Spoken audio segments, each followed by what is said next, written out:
Abrazos para todos, querida familia del reino. Les habla su profeta y amiga Elimar Soto. Y quiero compartirles en este estudio, en este video, lo que es la proyección profética de la festividad de Hanukkah. Una festividad tan llena de revelación, tan profética, tan llena de luz y con un mensaje no solamente histórico, sino profético, porque es aplicable a nuestra vida hoy y tiene un cargamento profético que nos prepara, que nos capacita, que nos instruye para nosotros poder enfrentar la atmósfera de tinieblas, enfrentar la cultura babilónica, enfrentar todo aquello que resiste a la Torá, que resiste la enseñanza del Eterno, y nosotros poder caminar como victoriosos, poder caminar como hijos verdaderos adoradores, en espíritu y en verdad, a nuestro Padre, como los que Él está buscando y sigue buscando hoy día. Entonces estoy contenta de poder llegar hasta ustedes en este video número 1.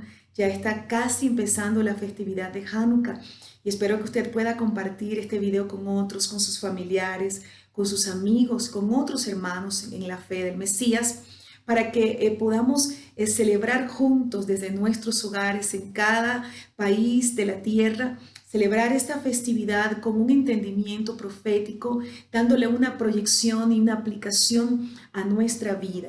Así que voy a compartirles algún material, un material en este estudio, en este video, pero luego voy a estar compartiéndoles en el video número 2, vamos a estar compartiendo sobre las 8 proclamas de Hanukkah, 8 proclamas proféticas para estar orando, para estar intercediendo, para estar proclamando sobre nuestras familias, ciudades, países, y coser el cielo con la tierra, tener una proclama profética basada en las escrituras para cada día. Así que vamos a, nuestro ministerio Shamer, Red Shamer, quiere equiparte, mi esposo y yo queremos equiparte y dar de lo que el Padre nos ha entregado para poder bendecirles a ustedes y que ustedes puedan sumarlo a lo que otros hombres y mujeres del Padre han recibido y también a lo que tú has recibido del Ruach, del Espíritu del Eterno, y poder complementarlo y que juntos podamos caminar en la cultura del reino y ser luz en medio de un mundo en tinieblas.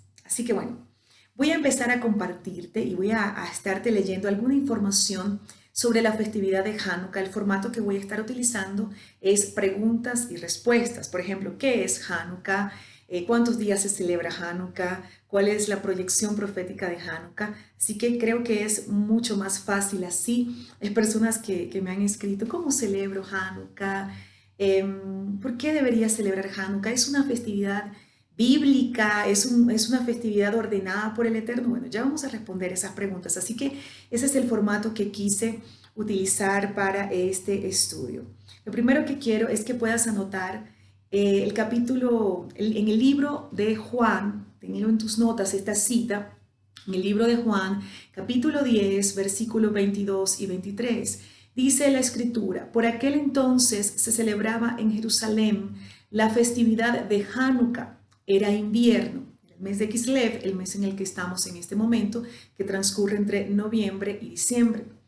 Dice, y Yeshua andaba en el templo por el pórtico de Salomón.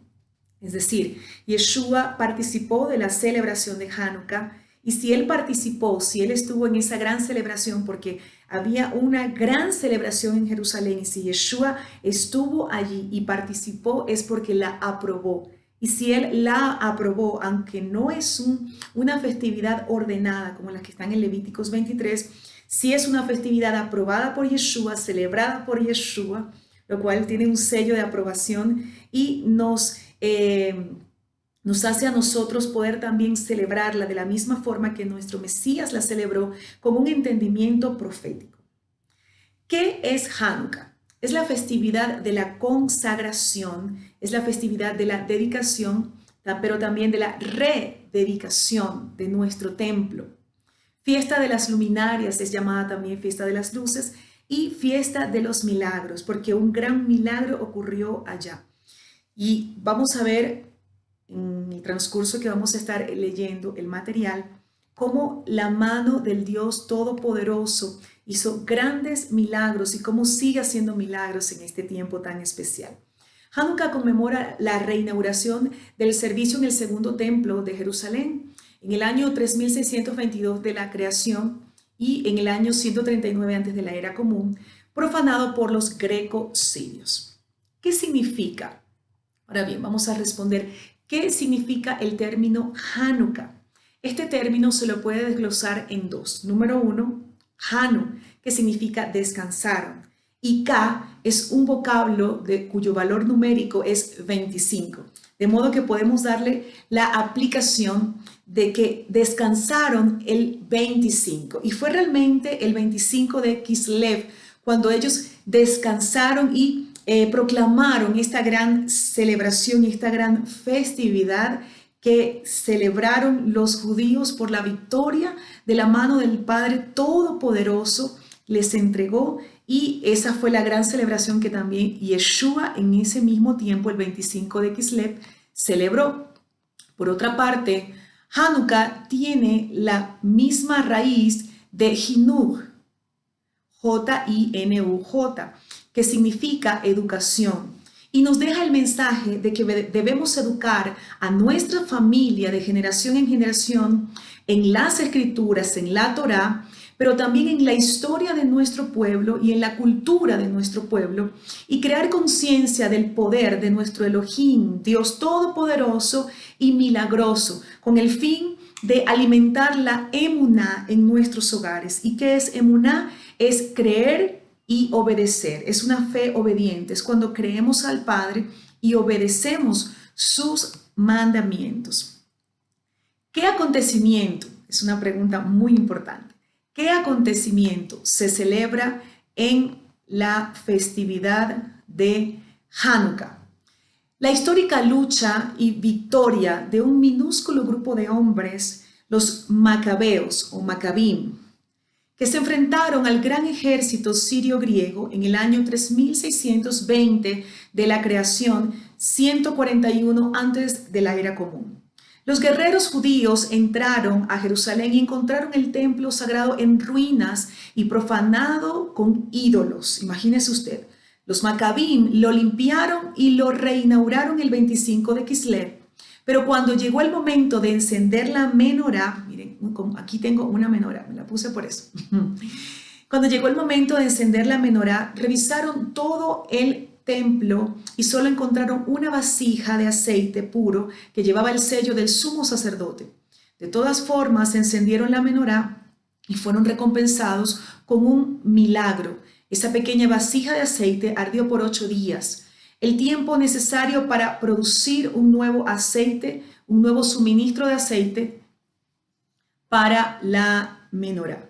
Ahora, algunas personas, algunos tienen una polémica con esto, hay mucha polémica con respecto a esto porque dicen que eso es solamente algo histórico, pero es importante poderlo mencionar en este estudio. Lo importante es que nosotros entendamos lo siguiente, esto no lo enseña la Torá, es un aporte histórico, no es comprobado, pero lo importante que podamos entender en esto es que esta es una festividad que sí conmemora milagros porque un minúsculo grupo de guerreros, los Macabim, lucharon contra un gran, numeroso y poderoso ejército para defender no intereses políticos, sino defender los intereses del reino. Y nuestro Padre Eterno, su mano poderosa, obró a favor de ellos y les entregó una gran victoria. Así que si el milagro de la menorá es confirmado, comprobado o no, si es cierto o no, lo que sí es cierto es que un gran milagro hubo allá porque la mano de Elohim Todopoderoso liberó a aquellos que decidieron morir por la causa de obedecer su palabra, su cultura, y entregaron sus vidas y Él les entregó una gran victoria. Así que ese es un gran milagro. ¿Cuál es el origen de los macabeos? Los macabeos provienen de una dinastía de sacerdotes a la que pertenecía Matitiahu, padre de Yehudá Hamacabí. Cuando Yehudá asumió el mando, este grupo de guerreros pasó a ser conocido como macabeos. nombre que designa también a quienes participaron en las guerras de la independencia hasta la caída del reino seleucida. ¿Cuál es el origen del vocablo macabí? Es un acróstico de Mi Kamoja Baelim Hashem. ¿Quién es como tú, oh Dios, entre los fuertes? Esto lo encontramos en Éxodo 15:11. ¿Qué significa el término macabí? Vamos a ver qué significa el término macabí. Este vocablo tiene su origen en la palabra hebrea macab, que significa martillo, en alusión a los golpes que asestó el ejército hebreo a sus enemigos. Fueron como martillos en las manos del Eterno, armas de guerra para destruir ese imperio greco-sirio. ¿Cuál fue la autoridad pagana que profanó el templo en el tiempo de los macabeos? Este personaje, Antíoco Epífanes, Antíoco IV, añadió a su nombre el título de Epífanes porque él consideraba que era una manifestación misma de Dios. Rey de Siria, conocido como el Malvado. Esto tuvo lugar aproximadamente en el año 3610 de la creación y 150 antes de la era común, 150 años después de Alejandro Magno. Después de la caída de Alejandro Magno, rey de Macedonia, quienes lucharon por el dominio de la tierra de Israel. Al morir Alejandro Magno, su reino fue dividido entre 4 de sus generales, que gobernaban sendos estados en pie de guerra entre sí. Israel estaba geográficamente tomada por 2 de ellos, los egipcios al sur, gobernados por la dinastía de los Ptolomeos, y los sirios al noreste, gobernados por la dinastía de los Seleucidas. Bajo el reinado de los Seleucidas se inicia el proceso de liberación de Israel a cargo de los macabeos. Recordemos que todos estos acontecimientos le sucedieron a la casa de Judá. La casa de Judá era el reino del sur, porque ya el reino del norte, que fueron las 10 tribus de Israel, habían sido dispersas por toda la tierra y asimiladas en toda la tierra, las culturas de toda la tierra, a través del imperio asirio, quien lo conquistó y dispersó a todo el reino del norte. Este acontecimiento ocurrió a la casa de Judá, quien era el reino del sur. Esto fue después de lo que ocurrió con Nabucodonosor y también el desastre y todo aquel caos que provocó sobre la casa de Judá el imperio de Babilonia. Esto fue después, mucho después de eso. Seguimos entonces con preguntas y respuestas. ¿Qué hizo Antíoco Epífanes contra Elohim? Esto es muy importante que nosotros prestemos atención porque de aquí vamos a ver cuál es la proyección profética de esta festividad de luz, de revelación, de decisión, de firmeza y de adoración, de consagración al Padre. ¿Y por qué de adoración? Porque adoradores verdaderos es lo que el Padre necesita, como esos macabim que se resistieron a ser asimilados por este imperio que quiso mezclar, contaminar y profanó el templo del Eterno, el pueblo de Dios, su tierra y su cultura. Entonces vamos a ver qué fue lo que hizo Antíoco Epífanes en contra del Eterno. Persiguió y presionó al pueblo judío para hacerles claudicar en su fe hacia Elohim Todopoderoso. Los persiguió hasta la muerte.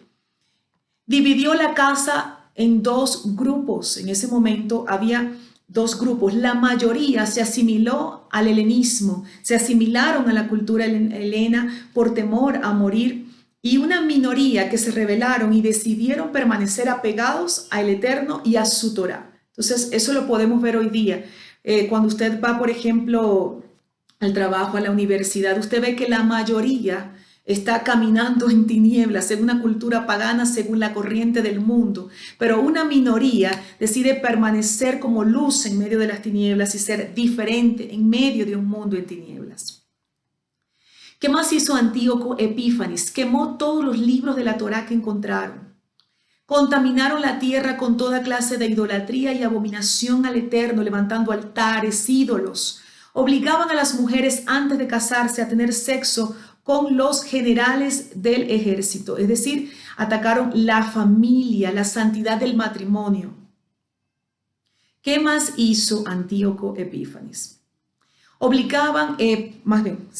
Mandó a matar a las mujeres que circuncidaban a sus hijos, a los familiares que habían participado en la circuncisión y a cualquiera que hubiese participado en la circuncisión. Mandó matar a los judíos que no comieran alimentos impuros, colocó un sacerdocio helenístico en el templo, mató de forma cruel y despiadada a muchos judíos, prohibió la práctica de la Torá, celebrar el Shabbat, circuncidarse, estudiar libremente las escrituras y practicar la cultura del reino. En el año 167 antes del Mesías, Antíoco profanó el templo del Eterno, levantando un altar al dios Zeus y sacrificó cerdos para él, un animal inmundo, un cerdo para él. Imagínense en el templo del Eterno, un animal inmundo según la Torá. También obligaba a los sacerdotes del Eterno a sacrificar cerdos en el altar. Y aquí podemos estudiar, muy importante, cuáles fueron entonces los puntos de ataque de Antíoco Epífanes, de Antíoco IV Epífanes, y cuáles son los puntos de ataque hoy día al pueblo del Eterno. Número 1, el estudio de la Torá. Cuando nosotros vamos al estudio de la Torá, profundizar en las escrituras, uno de los argumentos que el enemigo le ha metido como una mentira al mismo pueblo de Dios es que ya la Torá fue abolida, que ya la Torá, cuando Yeshua dijo, Mateo 5, Yeshua dijo que él no vino a abolirla, él no vino a abrogar la Torá, él vino a darle cumplimiento y su verdadera interpretación. Entonces, hay una corriente o una teoría, una doctrina que dice que como Yeshua la cumplió, entonces yo la cumplí.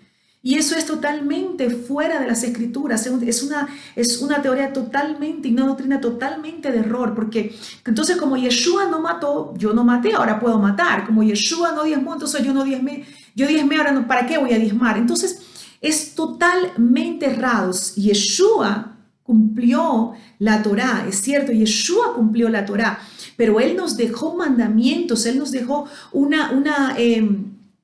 un código jurídico para regir nuestra vida, para regir la vida del hombre en sociedad. ¿Qué es lo que ya fue cumplido por la muerte de Yeshua? Fue cumplido todo lo que giraba en torno al sacerdocio arónico, el sacerdocio levítico. Ya no tenemos que matar animales, que rociar sangre. Hay toda una serie de mandamientos que ya fueron cumplidos porque hubo un cambio de sacerdocio. No hubo un pacto viejo, anticuado, uno que ya va a caducar y uno que ya es nuevo. Esas son malas traducciones. No, lo que realmente ocurrió es que Yeshua, que es el sumo sacerdote según el orden de Melquisedec, y en la opinión de muchos es Melquisedec, él vino a establecer un nuevo sacerdocio, a cambiar el sacerdocio. Entonces, toda la Torá todos los mandamientos, los preceptos de la Torá que giran en torno al templo, a su funcionamiento y al sacerdocio levítico, ya fueron cumplidos porque hay un cambio de sacerdocio. Pero toda la Torá, todos los preceptos, todos los mandamientos que giran en torno a regir la vida del hombre en sociedad, esos son los que están vigentes. Eso es muy importante de estudiar. Otra cosa que quiero aportar a esto es que en la escritura y en las cartas de Pablo, en muchas ocasiones leemos la palabra ley y no está hablando de la Torá, está hablando de aquellos alrededor de 6.000 preceptos del judaísmo rabínico, lo que se denomina el cerco alrededor del cerco. Fueron preceptos de hombres establecidos por el judaísmo rabínico para guardar que el pueblo cumpliera la Torá.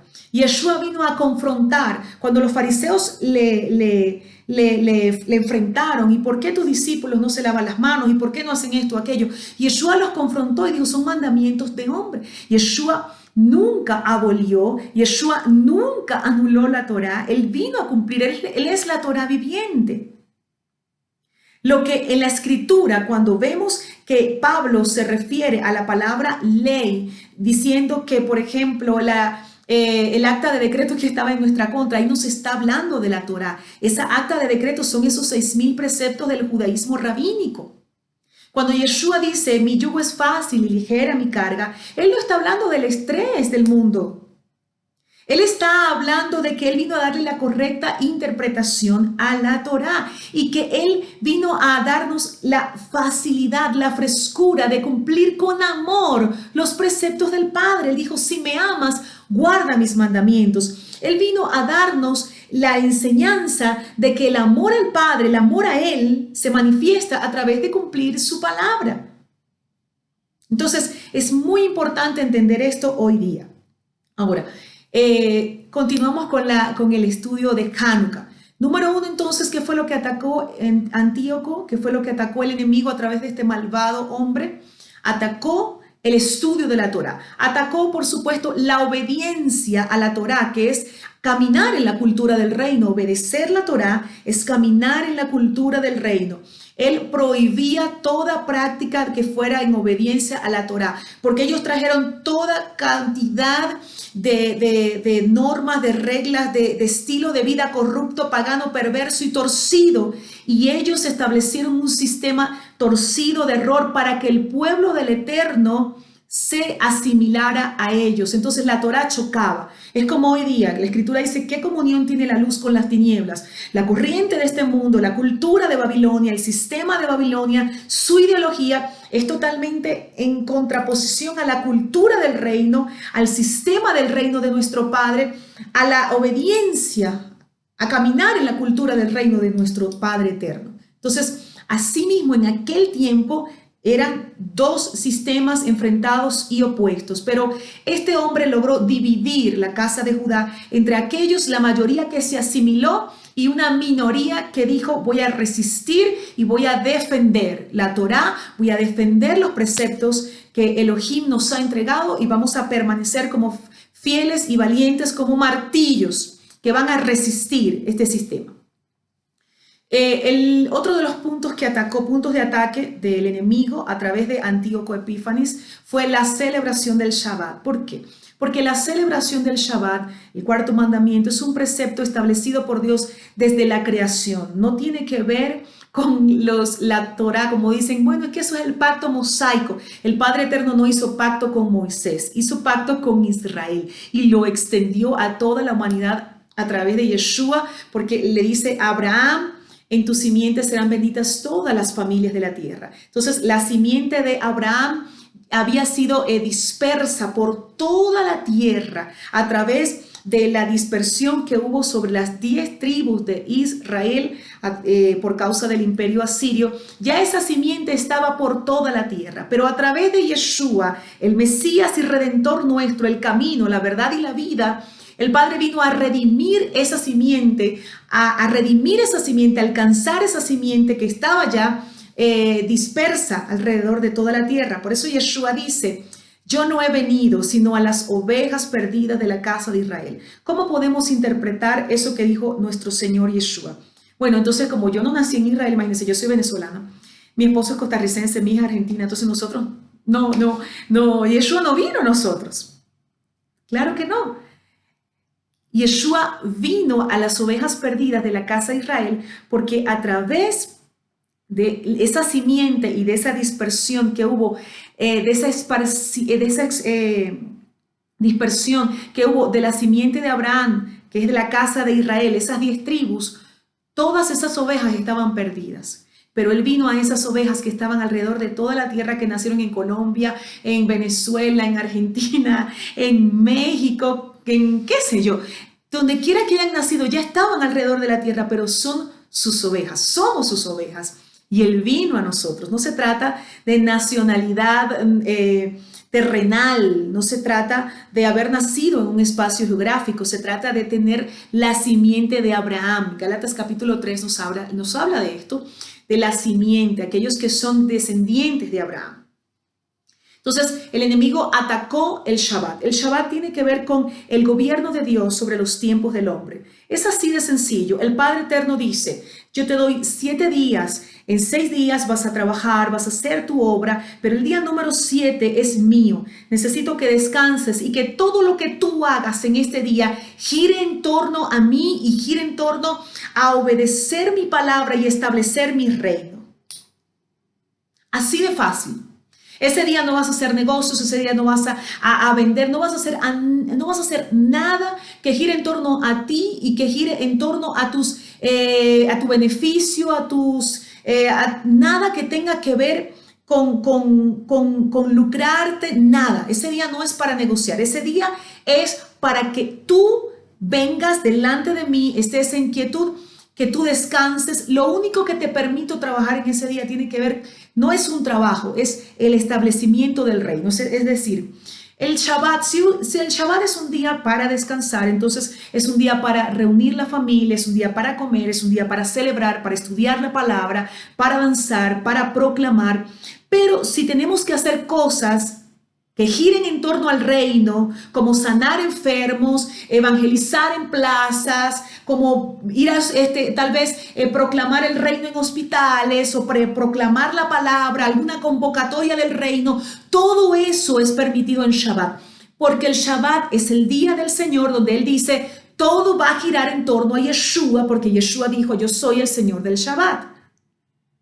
Entonces el Shabbat no es que usted esté esperando las 6 de la tarde para las 6 de la tarde a la otra hora y ese tiempo usted va a estar oprimido, desesperado, con cadenas, atado, una atadura terrible el Shabbat. No, el Shabbat es el día que el Padre estableció para que todo gire en torno a Él, en obediencia a Él. Y dice la Escritura en Isaías 58, 13 y 14, si detienes tu pie en el Shabbat, para no hacer lo que te place en mi día santo, si llamas al Shabbat tu delicia, santo y glorioso del Eterno, honrándolo, no andando en tus propios caminos, buscando tus propios placeres o hablando de tus propios asuntos, dice, yo te haré cabalgar conmigo sobre las alturas de la tierra y te alimentaré con la herencia de tu padre Jacob, porque mi boca lo ha hablado.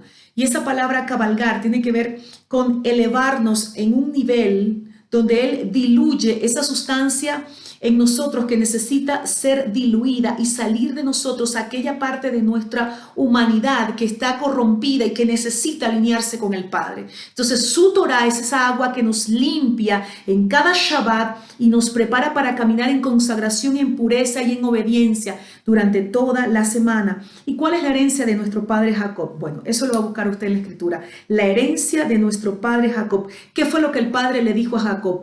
¿Cuál es la bendición de Jacob? ¿Qué le iba a entregar a Jacob? ¿Qué tuvo Jacob? ¿Y cuáles fueron esas áreas que el Padre bendijo a Jacob?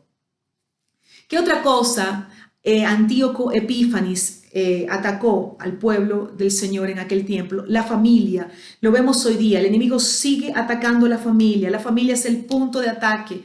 Vemos como la ideología de género, toda esta agenda antimesías, es más que una agenda mundial, es una agenda antimesías, agenda corrupta, pretende establecer el mismo sistema corrupto, pagano, de perversión, de tiniebla, donde los niños sean contaminados con esa ideología, esa cultura de error, donde los jóvenes, las familias sean destruidas, que ya se case hombre con hombre, mujer con mujer. Todo eso es una aberración al Eterno y es el mismo punto de ataque que el enemigo sigue hoy teniendo. La familia sigue atacando a los que practican la Torah, sigue atacando el Shabbat, sigue atacando la familia, la santidad del matrimonio. Y algo muy importante, número 5, el calendario del Eterno, el gobierno del Eterno sobre los tiempos. La celebración del Shabbat no solamente, él prohibía la celebración del Rosh Hodesh, que es celebrar cada mes. Recuerden que el calendario bíblico está regido por la luna y por el sol. Entonces, ellos querían anular esto, le chocaba. A Antíoco no le convenía a un pueblo que estuviera regido por los tiempos del Eterno. Y es lo que vemos hoy día. El enemigo crea toda cantidad de fiestas paganas. La Navidad es una aberración. Es algo tan perverso, corrupto, pagano, torcido, oscuro y asqueroso. Y hay pueblo que sigue defendiendo la Navidad. Yo no estoy atacando a los ministros o al pueblo de Dios que celebra la Navidad, Porque mucha gente lo hace, porque yo quiero ser por la tradición, por ignorancia, o lo hace porque, bueno, con un buen corazón, pero necesitamos despertar. Es corrupto. Todas las festividades que Hasatán preparó en su calendario son perversas, corruptas, paganas y tienen como finalidad sacarte de los tiempos del Padre. Lo mismo que hizo Antíoco IV Epífanes en aquel tiempo a la casa de Judá, es lo mismo que vemos hoy al espíritu del antimesías que dice la Escritura que ya opera en la tierra. Ese espíritu con el misterio de la iniquidad que ya está operando en la tierra, haciendo toda cantidad de fiestas corruptas, paganas, adornadas muy bonitas para que el pueblo de Dios la celebre, para que se salga del propósito, para que celebre el nacimiento de Jesús. ¡Ay, qué lindo el nacimiento de Jesús el 25 de diciembre! Ese día no nació el Señor.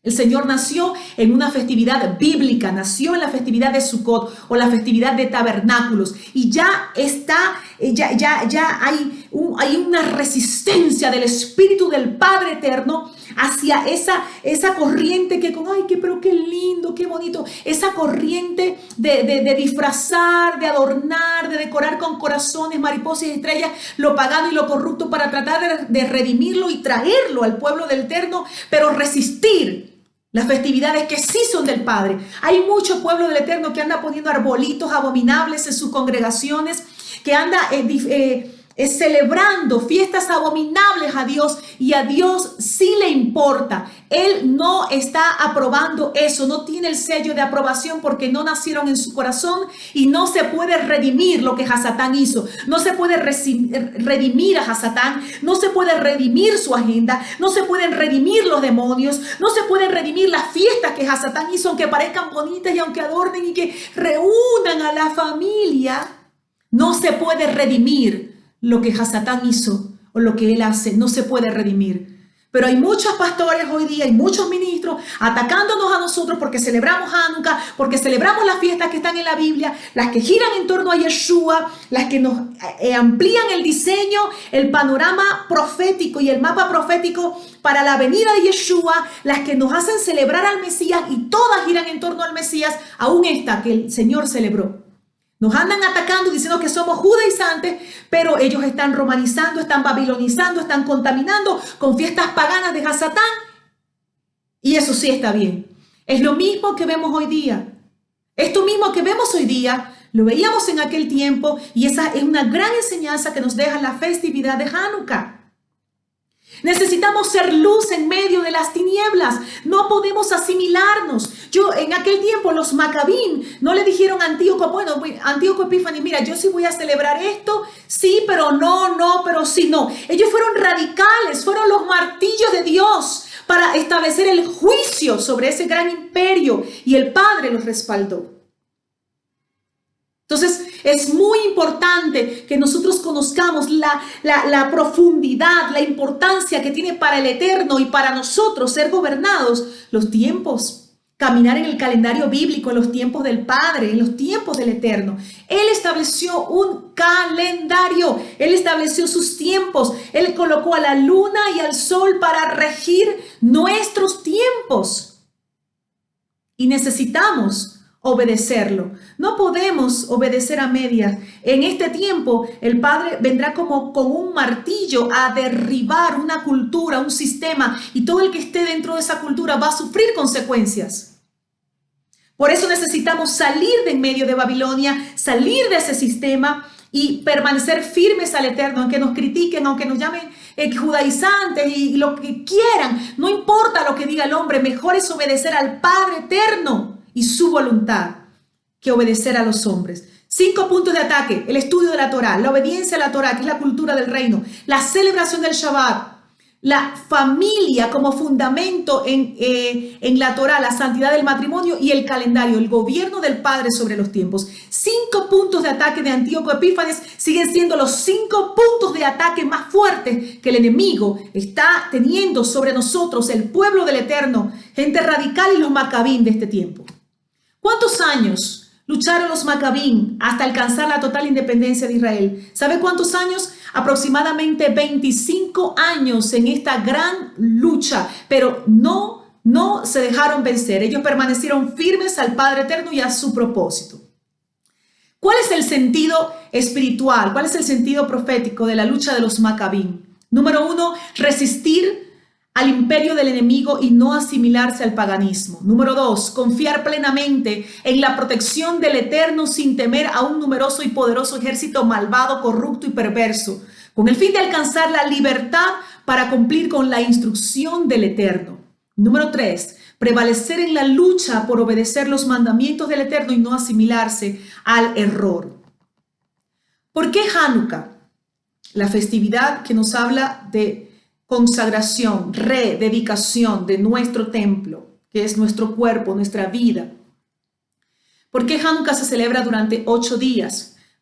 Y ya escuchamos la historia porque cuando ellos entraron al templo y estaba todo destrozado y profanado, encontraron aceite, una porción para un día, y dijeron, mejor es un día con luz que el resto sin luz.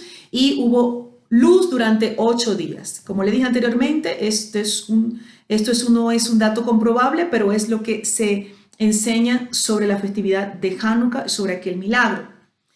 ¿Qué enseñanza nos transmite entonces la festividad de Hanukkah? Un resumen de la enseñanza que nos transmite. Esta festividad es profética porque tiene una revelación que es aplicable a nuestra vida hoy y una historia que se repetirá con el antimesías. Este hombre, Antíoco Epífanes, se autonombró Dios. Recuerde que Epífanes significa esto, una representación misma de Dios. El antimesías se sentará también en el templo del Eterno y se hará pasar por Elohim. En segunda de Tesalonicenses 2:4 dice, el cual se opone y se levanta contra todo lo que es llamado Dios u objeto de adoración, hasta el punto que se sienta en el santuario de Dios, proclamando que él mismo es Dios. Esto es sobre el antimesías. Lo mismo que hizo Antíoco Epífanes es lo mismo que hará el antimesías. También esto ocurrió entonces con Antíoco, y esto fue profetizado en el libro de Daniel capítulo 11. Es una profecía que tiene doble cumplimiento. Se cumplió con Antíoco IV, pero también se cumplirá con el antimesías.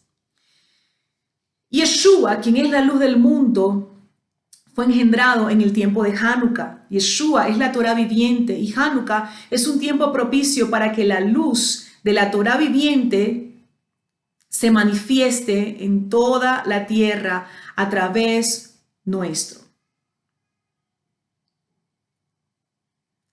Hanukkah nos trae una enseñanza de fe en el Todopoderoso que nos afirma más en nuestra asignación de establecer el reino de nuestro Padre y su cultura.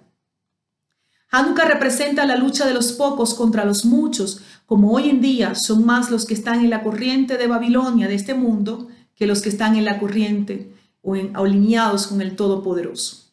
No debemos tener ningún temor a ningún ejército humano, porque si Elohim está con nosotros, somos mayoría. Los valientes Macabim pudieron recuperar el templo, pues los valientes de Yeshua podremos también establecer su reino eterno y resistir al enemigo, impidiendo que sus puertas, tronos, asentamientos, estrategia invisible pueda prevalecer contra nosotros. Yeshua como un martillo destruyó al enemigo y todo su imperio cuando murió en el madero y resucitó y nos entregó la victoria a nosotros como su pueblo. Una gran enseñanza de Hanukkah es limpiar nuestro templo, donde mora el Ruach, su espíritu de poder, el espíritu del Padre eterno, el espíritu de Yeshua. Sacar toda práctica del paganismo y alinearnos con la Torá, con las Escrituras. En esta festividad todo gira en torno a la menorá, quien representa a Yeshua y su luz alumbra nuestras vidas. Recuerde que la Hanukkía, que es una representación de la menorá, pero con dos brazos más, tiene 9 brazos, se colocó, la Hanukkah representa,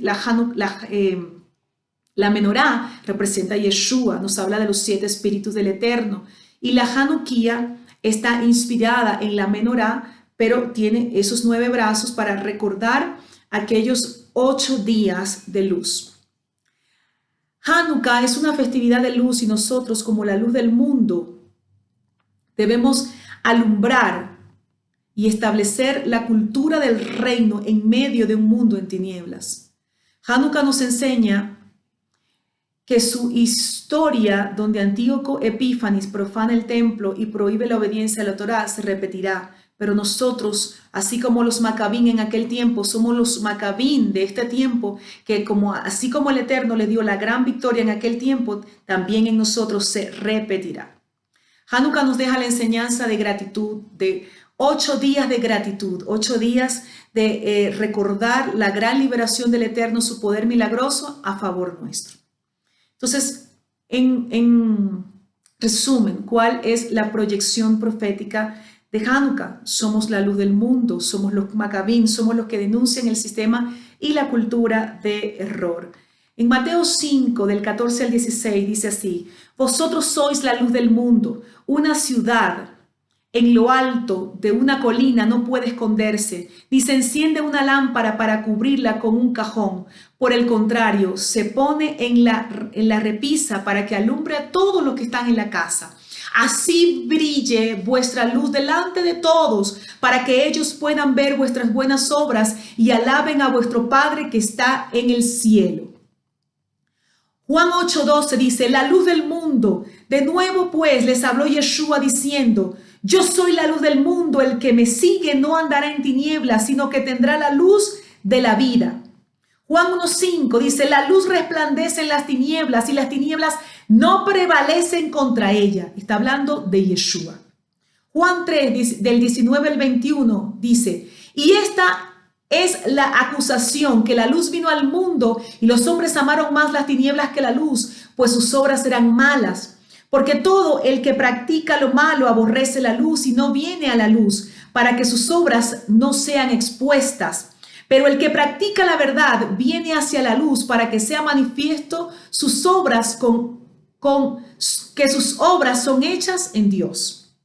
Juan 12:46 dice: yo, la luz, he venido al mundo para que todo el que cree en mí no permanezca en tinieblas. Entonces, ¿qué nos deja como enseñanza? Que somos la luz y que donde hay luz no prevalece la tiniebla. La Torá es la luz, Yeshua es la luz, la palabra de Elohim es la luz. Y cuando nosotros caminamos en obediencia a ella, la tiniebla va a ser confrontada y no prevalecerá.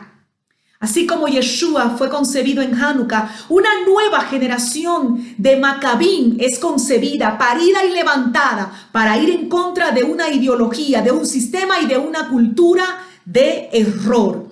Lucas 1, 78 y 79 dice: así nos visitará desde el cielo el sol naciente para dar luz a los que viven en tinieblas, en la más terrible oscuridad, para guiar nuestros pasos por la senda de la paz.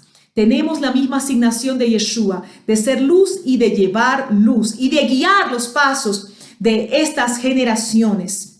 Debemos denunciar el sistema de error y no asimilarnos a él. Efesios 5, 7, y ya estoy terminando con esto. Efesios 5, del 7 al 11 dice: no lleguéis a ser pues partícipes con ellos de las obras de las tinieblas, porque en un tiempo erais tinieblas, pero ahora sois luz en el Señor. Andad como hijos de luz, porque el fruto de la luz consiste en toda bondad, justicia y verdad, poniendo a prueba qué es lo que agrada al Señor, no participando en las obras infructuosas de las tinieblas, sino más bien reprendiéndolas.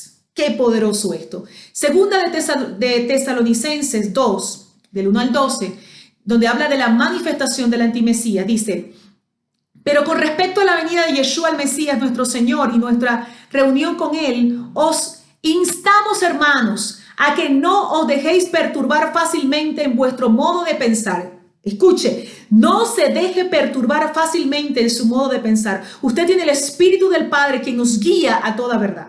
Dice: ni os alarméis ni por espíritu, ni por palabra, ni por epístola, como si fuera nuestra, en el sentido de que el día del Señor ha llegado. Nadie os engañe en ninguna manera, porque no sucederá sin que antes venga la apostasía y sea manifestado el hombre de iniquidad, el hijo de perdición, el cual se opone y se levanta contra todo lo que es llamado Dios u objeto de adoración, hasta el punto de que se sienta en el santuario de Dios proclamando que Él mismo es Dios.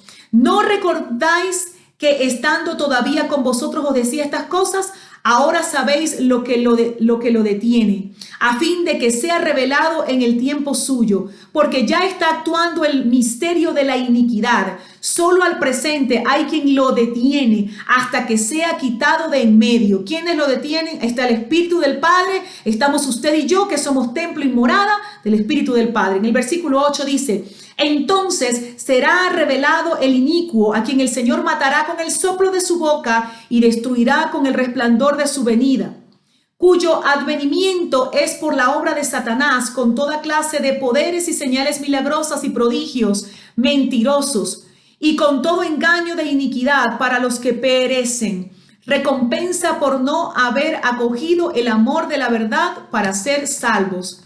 Por esto Dios les envía una fuerza de extravío para que crean a la mentira y sean juzgados todos los que no creyeron a la verdad, sino que se complacieron en la injusticia. Es decir, escuche bien, Segunda de Tesalonicenses, hasta que no se manifieste la apostasía, hasta que no se manifieste lo peor y la más terrible corrupción en la humanidad, no va a venir Yeshua. Entonces a veces anhelamos que venga Yeshua, pero oramos, bueno Señora, detiene esta agenda, detiene aquella. Sí, podemos proclamar, pero vamos a proclamar: Padre, haz tu voluntad, que se haga según tu voluntad, porque debemos entender que la apostasía se tiene que manifestar, se tiene que dar todo este movimiento antimesías y la más terrible corrupción de la humanidad antes de la venida de Yeshua.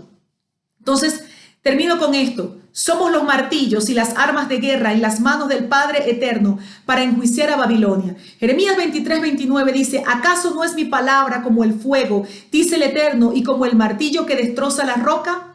El Eterno está hablando de la gravedad del pecado de los falsos profetas que profetizan discursos de su propio corazón y no su mensaje.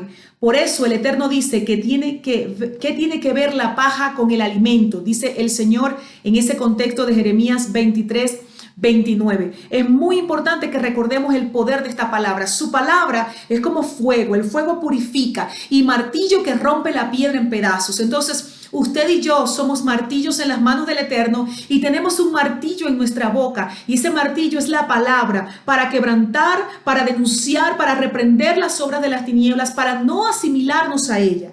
Y esa es la enseñanza profética que nos deja la festividad de Hanukkah, que somos los Macabim de este tiempo, que somos aquellos que se oponen, que somos aquellos que resisten, aquellos que denuncian, aquellos que no se asimilan al sistema pagano, corrupto y perverso de este mundo, pero también aquella generación que, así como Yeshua fue concebido en el tiempo de Hanukkah, somos una generación de luz, una generación de adoradores que es levantada en este tiempo para alumbrar en nuestras naciones, para manifestar como hijos radicales la verdad y para proclamar el reino de Yeshua, nuestro Rey y Señor para siempre. La proyección profética de Hanukkah es hacernos tomar una decisión de rededicar este cuerpo, este templo que Él escogió como su casa, como ese lugar donde su Ruach iba a habitar, para que nosotros, en obediencia a su espíritu, podamos caminar en luz y en la cultura del reino y no asimilarnos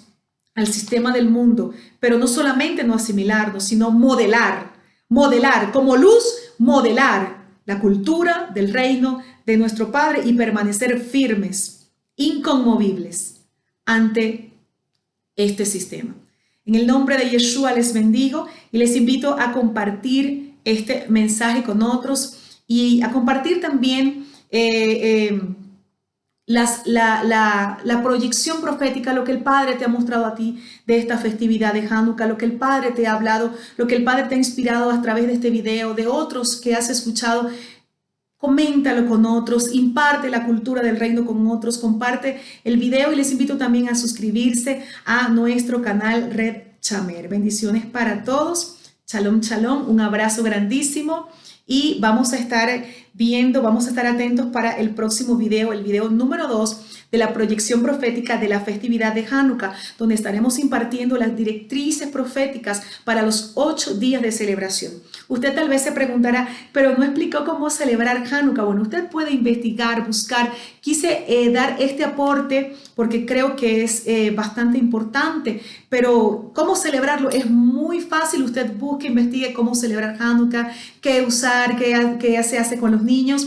Y nosotros vamos entonces a estarle entregando, posiblemente voy a estarlo grabando con mi esposo, el mensaje número 2 de la proyección profética de Hanukkah, donde vamos a estarle entonces entregando el cargamento profético para esos 8 días poderosos de milagros y de proclamas.